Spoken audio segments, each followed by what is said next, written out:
Hey everybody, this is Captain Frugal reporting for duty, giving you my weekly comic book review. So sit back and enjoy. Captain Frugal, telling the truth. Strumming chords, uncovering groove. Comic panels, game reviews. Rocking riffs and six-string blues.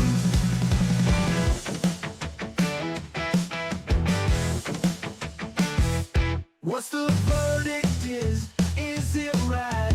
Did it crash? Is it bad? Alright everybody, for those of you that know the drill, I go over a bunch of comic books for the week that I chose to read. Now I didn't have time to read everything, so if I missed something you think I should have read, let me know in the comments below. Also, you may disagree with me on some of my choices. If that's the case, that's alright. Let me know below. Let's just try to keep it civil. My goal is to bring back the old school yard days, where we would be in discussing what hero could beat who or what comic book was good and not. And I come armed with my trusty notes so you'll hear the paper rattle because I do it a little bit old school. I do my grading on a scale of 0 through 10, 7 being average as a 70%. So I'm using schoolyard grading. But that's not all. I also used a League of Comics Geeks to give you other people's views as well as a brief overview of the comic book as well. So let's jump right in. Hey guys, welcome back to the weekly comic book review. This one I got quite a bit, so I'm going to try to go through some of them pretty fast. If you hear a little bit of noise in the background, it's because, well, I've got to have the air conditioning on at least at a low setting, otherwise I would be sweating buckets in here. So with that said, let's jump into Green Arrow. Number 26 has 217 ratings with a 4.5 exceptional score. I gave the book a 7.4. Not as high as they did, but still good. Writers Chris Condon, artist is Montoast. Cover I think is appealing right from the start. There's also another cover that's available that I think is pretty good too. Shocked by the mysterious and nefarious attacks on Arsenal, Green Arrow enlists the help of Detective Menendez to uncover clues to who Star City's dangerous and cold-blooded new Archer is. Yeah, there's a new Archer in town and they mean business. I did enjoy this issue. I think it's good characterization here, going back to the story of Arsenal and Ollie and their relationship with him and drugs. And I like in this one how Ollie doesn't think he would have slipped. He believes and has faith in his sidekick or former sidekicks from when he was Speedy. Good art in this issue too. The pacing's a little bit slow, but I think they're doing a job of setting up a good story here. And I really think they did a good use of that character history. So if you're a Green Arrow fan, I think this is definitely one that you're going to want to check out. And since we're green, let's stick with the theme. Let's go with Green Lantern number 25. With 188 ratings, 3.9 score, mostly positive, and I gave this book a very positive score of an 8 myself. The writer's Jeremy Adams, artist is Zermanko, and right off the bat, I tell you, this it's got a nice cover on it. Thought it's interesting, and there's some really cool variant covers available. The Green Lantern Corps makes a mad dash to Gemworld. Never been a fan of Gemworld, though. Hoping to find a particular gem that will light the new central power batteries, but it has to beat Starbreaker and his minions to it. Yeah, it's a race, one of those kind of issues. While he uncovers a secret buried inside Kelly's mind, and an old friend returns. Yeah, so we get that. But this book has got some great characterization. It's great to see the team in there. You know what? Also, too, if you were a fan of the Green Lantern TV series that they had, though it was short-lasted, computer animated, this has a throwback to that you'll get some of that information too. So that you would like a lot. Good art. Good action in this one too, and good story progression. If you have not been reading Green Lantern from DC, I really do think that you're missing out. And so, don't walk, run. No, don't run. Don't, especially in this heat. Do it safe for you. With that said, I'm just going to read one other person's review on this one because this one's really low. They gave it a 2-star, so it's really counter to my thoughts.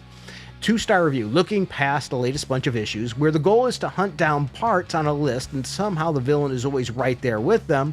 There have been some really nice character moments and world building.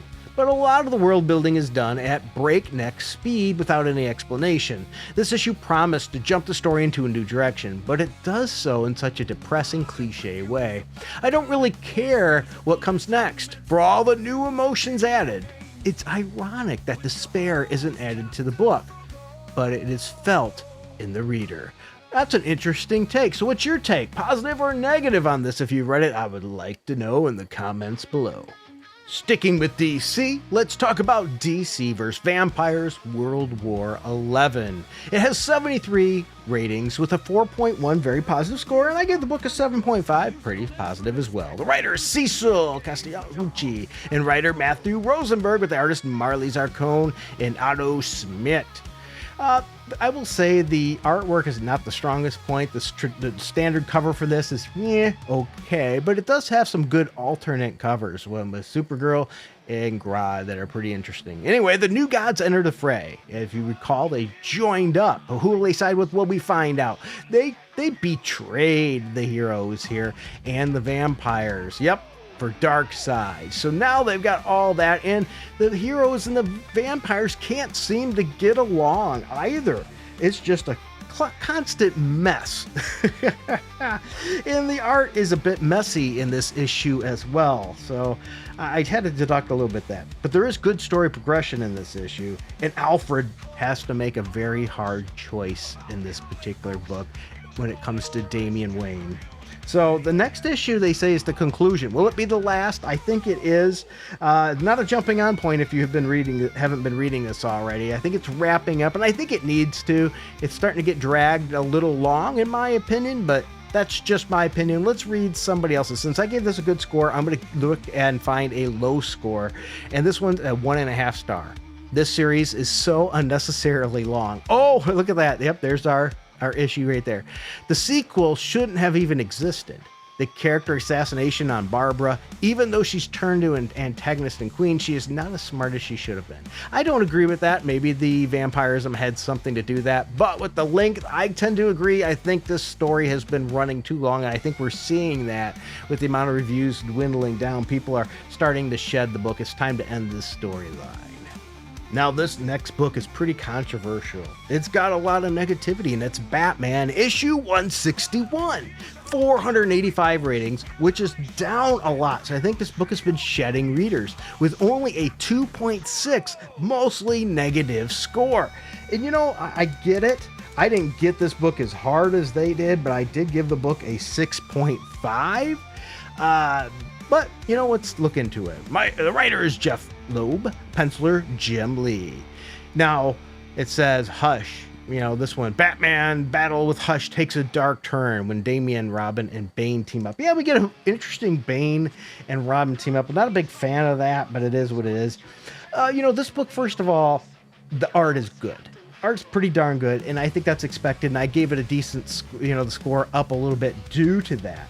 But I don't like this as much as a lot of some other Batman fans do. You know, the ones that do like it, but I also don't hate it as much as other fans do. So I'm really fence sitting on this one, which puts me in a bad spot.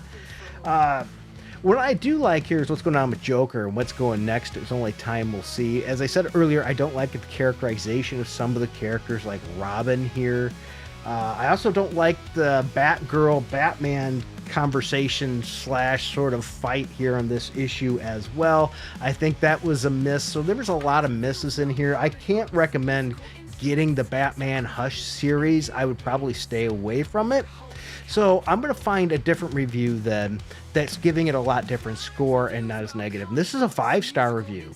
How is it so well written, and why does Hush know which nerve to hit? Well, that's not easy if you haven't read the previous stories, but Hush acts in Hush 2 from this experience, and from his experience, he doesn't know characters like Cassandra Cain or even Tim Drake more than a background character, hence, he doesn't take them into his plan. Hush knows the nerve to touch with Barbara, because he knows a lot about Bruce, offending Barbara's memory in the act of the killing joke. In the previous prelude, to Hush 2, he says regarding Barbara about Bruce, tyrants preserve themselves and humiliating people, which, okay, whatever that part was.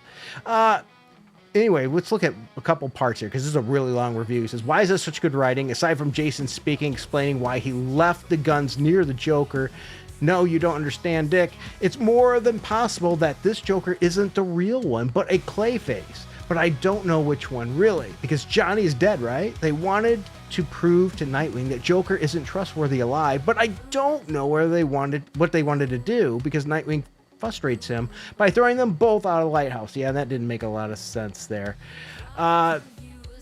So he has a lot that he really, I mean, this thing is really, really long. It could be like pages. This would take way too long for this, but this person really loved it. So as I said, there is some differences. I'm seeing a lot of 2 stars for this and some 1 stars. So really a lot more negative, but here's a shorter positive one, 4 stars. I won't lie, the past issue of this weren't anything special to me, but this one was great. Batman infighting, Bat Family, I think he meant. Infighting is something I've come to accept, will just keep happening. Look, what book was announced today with Williamson and Mora, but I am excited to see Jim Lee draw it because he is one of the greats. I agree that the art of this is fantastic. I was kind of shocked that Loeb actually handled characters well here. Well, besides Jason. That may be something that will make more sense with the Contact later. Also, Riddler, you ain't on the team, bro. And I agree with that too. That's what I'm thinking. There's something to do with Jason Todd here that maybe we don't know yet, so I'm giving the book a little more leeway. But I don't like the fact that Riddler is sort of on the team here. Not a fan of that part at all. All right, let's jump to Superman number 28 with 501 ratings, 4.3, very positive score, and I gave it a 7.2, which is positive, but not as positive. Writer is Joshua Williamson, artist is Dan Mora. The cover is okay. There's some okay and pretty good, interesting alternate covers as well. So this is since the start of All In. We have Darkseid's Legion now here too. And now they're finally attacking Superman more on this one. So we've got the Legion issue here tying in. And so this is gearing up to be an event for Superman in the DC Universe. I will say this is a new story start. So if you're interested in Superman, this might be the time to consider trying it out. I don't know what to expect here, though, with this story. I'm a little on the fence there. So I'm a little tired of multiverse stories and timeline stories. I really wish we would get away from that. It seems like Marvel and DC have been hammering us with those for years. But the book has decent art, so I'm willing to give it a try. I gave the book a 7.2. I just can't get quite into it as some of the others have. But maybe it's me. Are you loving Superman? Are you loving this thing? Or are you feeling maybe a little timeline and alternate universe burnout as I do too? Now, let's stick with Superman, but some other characters. Justice League Unlimited, number 9, with 436 ratings with a 3.8 score, mostly positive, and I gave the book a 7.2, pretty positive. Writers Gail Simone and Mark Waid. We have artist Dan Mora in this issue, and Pop Mahan. And, well, anyway, in the aftermath of the devastating events of We Are Yesterday, Justice League is reeling from the Legion of Doom's wrathful rampage, but no time for rest. Nope. Not at all. We'll get some more secrets unlocked about this whole time cross duel and what's going on here with the Quantum Quorum. And how do we get Airwave back? So as I said, I'm not a big fan of all this time thing. It's burning me out here. Mr. Terrific, though, in this issue, he needs to stay in tune with the problem, right? And actually, that's what he does. He stays in tune with this problem to bring Airwave back. What he has to figure out is he has to understand why the other version of himself was able to figure it out when he wasn't. And Ted Kord helps him with that, and I think that was some good writing there. Though I'm really... it's okay, but I'm getting a little, as I keep saying here, burned out with the time and multiverse thing. And so I enjoyed it, but I think I would have enjoyed it more. And I think I will continue to enjoy it more once they get away from that direction, if they can get away from it. Speaking of getting away, let's shift directions a little bit. Let's go to Marvel for this next one with The Amazing Spider-Man, number 8.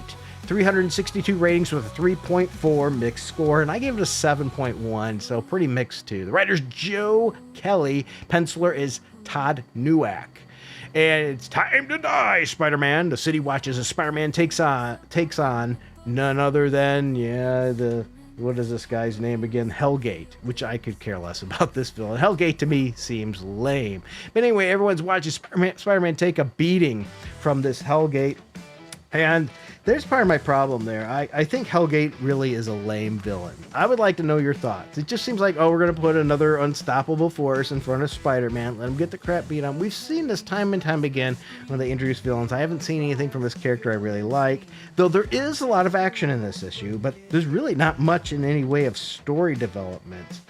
And though I will say in the issue, it seems like MJ is missing Peter here. So it's going to be interesting to see what's going on. Speaking of interesting to see, since I'm sort of middling on this one, let's see what some other people have to say. Here is a 4.5 star review. Dang, what an issue. Let's talk about it right off the bat. I need to praise JR Jr.'s art. Phenomenal stuff. The action was high, just like last issue, but with more of an emphasis on the beatdown Hellgate gives Spidey. I've said it before, but if there's one thing JR Jr. loves to draw, it's fight scenes, and that's very evident here. You know, I'll give him that. He did draw a lot of fight scenes. I do think that JR Jr.'s art has been rushed for most part for a while now, and that causes issues. Let's look at somebody else, though, with a lesser score here, with a 1.5 star score. It's really just a long, big fight scene. But the fight is boring, in my opinion. Spider-Man fight should not be boring. The dude can do more than brawl. The whole choreograph seems just so uninspired. Is the world, I guess. It's all just whatever. We get the obligatory stand up for those weaker than you, run yourself ragged, don't give up, which is fine. The flashback is nice. JR Jr.'s art is really the wrong choice for a Spidey fight issue, and all the other problems are on full display too. For example, the fact that he can't draw a kid. Little Pete with the big head, LOL. You know, there we got a direct contrast. One person says, I love JR Jr.'s fight scenes, the other one's, I hate them. You know, I just feel like JR Jr.'s learned that with the pay he's going to get, how to maximize it, and they've created a style to do with so, and I think it just, you know, doesn't lend to great panels anymore. Todd Newak makes a random 2-page appearance too. I swear if Venom MJ has to rescue Pete in this next couple of issues, grr. Aside from that, what's left? The plot? Well, what plot? We don't get a lot of information. And anyway, Hellgate, a semi-supernatural threat, maybe, is just lame. He acts and talks like a cardboard cutout every little personality, so very little personality so far. I would give this an average rating and be done with it, but JR Jr. is no fun anymore. Spidey and the reader deserve something better. Larraz's art was well beyond awesome in issue 1 through 5. Just hire someone who can draw like that. Okay.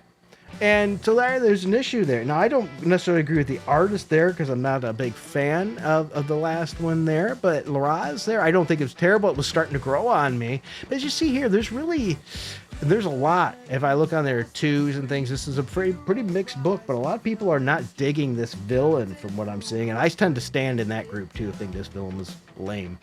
Next, let's talk about Moon Knight, Fist of Khonshu, number 10, with 235 ratings, a 4.6 score. Exceptional. And I gave the book a 7.8, strong score as well. Good job, writer Jed MacKay and artist Dev Parmenik.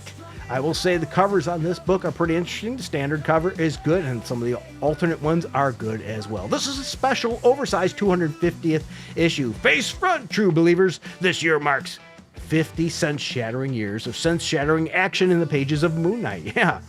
And Moon Knight's went through a lot of reboots over the years, hasn't he? And this one, though, continues good story. I'm really enjoying the back cast, how they're adding more depth to this character. I think this book has good action, good art, good character banter. I mean, Tigra. Awesome work with Tigra. And before we're at the end, there we find out, guess who's back? Zodiac is back. This is an action-filled issue that I think if you are a fan of Moon Knight, you would like. Of course, if you're not a big Moon Knight fan, this probably won't mean much to you. But if you are, I would check out this book. It has, in my opinion, very, very good. I look at all the other ratings. I'm seeing lots of high 4.5 star ratings for this book. So it's looking good in that regard. But now let's pivot to something that's a little harder. And that's Iron Man number 10. 105 ratings, 3.7 score, mostly positive, which I think is overrated, as I gave the book a 7. And anyway, the writer Spencer Ackerman and artist Guy Villalba, I butcher, sorry. There is some interesting alternate covers here for this book as well. The Ironmonger triumphant. Just when Tony Stark thought he had found a successful strategy in his war on Emperor Doom, a beast from below crawls back from the brink. Can this insurgent Iron Man defeat Ironmonger before it all comes crashing down? Well, here's the thing. This book has got decent art, okay? But the pacing is snail slow. Way too much dialogue. And I'm a fan of old comics that take you a lot longer to read and a lot of dialogue. But this book, boy, the pace just doesn't move. I had found myself in several pages forcing myself to not just skip over stuff because it was so slow. I wanted to not read the panels. It's like, ugh. But I made myself because I'm reviewing it, and I couldn't get into it. This was definitely a long-winded, slow-paced issue, and I'm glad this story is over. Hopefully, With this being the last issue, because this series is canceled, they'll move Iron Man in a better direction. This one just wasn't for me. What were your thoughts on this book? I'd like to know. Please share them below. Next one I want to talk about is the West Coast Avengers number 9 with 94 ratings, 4.0 score, very positive, and I gave the book a 7.8. It's a shame, in my opinion, that this book is getting canceled as well. I wish it could find an audience. The writer's Jerry Duggan, artist Danny Kim. Anyway, as the Church of Ultron clashed, sort of came to a head, right? Now we're dealing with that version of Ultron and what's going on with all that. It's decent art in this issue. It's one of the areas I wish it could have been better, though this issue's cover is pretty cool. It's got an alternate cover that's pretty cool as well. The story, though, is where the series is good. I like the story. Good action, good team, really good characterization, especially taking a former villain, trying to turn him good, having him face a situation of, do I go to save my father or do I go to save the Avengers? He chose to save the Avengers, and then they repay the favor with Wonder Man zipping off is super fast to save his father. It is really, in my opinion, sad that this book is getting canceled. I would love to have seen this book generate a bigger audience. Only seeing 94 ratings tells me that the sales are probably just not there. But I think this is Marvel's fault for a couple of reasons. One, they keep rebooting books, and let's be honest, what have they given us for the West Coast Avengers? Not good lately. The last couple things of versions of it has been complete crap. So I can see why people will be like, based on what I've seen before, I'm skipping this, which is a shame. Let's look at a couple reviews here too. Okay, I'm just going to read off the little bit of this 4.5 star review. I hated Killer Watt at first, but now he's become a very likable character. I feel the same way. They made Killer Watt somebody that you wanted to know more about. That's good writing. This is great writing when someone can do that. Too bad Marvel's trashing yet another ongoing. The good Ultron was actually not a bad addition. Of course, Tony pissed him off, yeah, because that's what Tony does. And so I think that was interesting. Let's scroll down to another one here. This one's only a 2.5 star. Killer Watt is great. I love that guy. Some of the comic elements landed. Some didn't. Sometimes the art looked nice, and in some panels, the faces are terrible. The plot is your standard superhero fare. Been going on for too long, basically since issue number 1. This should have switched up the bad guys more often, and maybe this wouldn't have been canceled. There's a lot of good to be said there, too. Killer Watt seems to be the standout here. They did something good. They maybe just needed to move the story. I think maybe not have the whole Ultron thing the way they did. I think that might have been a long-term miss there, not hooking people in. And one more, we go to the 5 star. So sad they're canceling this book. It won me over, and I've been enjoying the art and characters a lot. It has such a warm tone to it. This was also the only Marvel title I was reading. So I might be done with Marvel now. I can get it with all the reboots and stuff and what Marvel's putting out there. We can't say they've been putting out much that was worth anything. So as you see there's a lot of people that were enjoying this book. I think the art was one of the things of contention. I agree with that as well. The art wasn't the greatest thing there. I think that could have been helpful to sell the book with better art, but also maybe sped the story up with the Voltron issue. And the last book I want to talk about today is Silverhawks number 5 with 11 ratings. Very positive 4.0 score. And I gave the book a 7. Look, I am enjoying this, but the ratings doesn't show this book is selling worth of crap. This is Dynamite, so that might be okay numbers. But I do have some negatives here. The writer is Ed Brisson, which I tend to like. Especially I thought he was interesting on Iron Fist too. And artist is Georgia Camadias, whatever. And there lies my biggest issue right there. The book has a decent cover, not very good. Decent at best. It didn't really pull me in. There is some alternate covers that are much better. And that's my big issue here is this book would benefit really from a better artist. It's just not good. We have the Silverhawks now pulled together going after Monstar, trying to take him down. And they made Monstar out to be a very deadly tough guy. So I like that. And they put some severity into this, some tension. But really the art's terrible in some panels. It's sort of hard to understand what's going on. It just doesn't look good. I mean, the Silverhawks should be looking awesome, reflective, and some of the heads look too big, the misshapen, just not good. There's good action here and good characterization, and I want to give this book a higher score. But I had to deduct points because the art just didn't do it. It was failing, and I'd like to give you more reviews, but I've only see one person actually wrote a review here. So let's check out theirs. Tried to get in this book because I like the IP, but its release is just so inconsistent. Okay, I don't know about the inconsistently part there. I'm glad they tried it, but see, they're not sticking with it.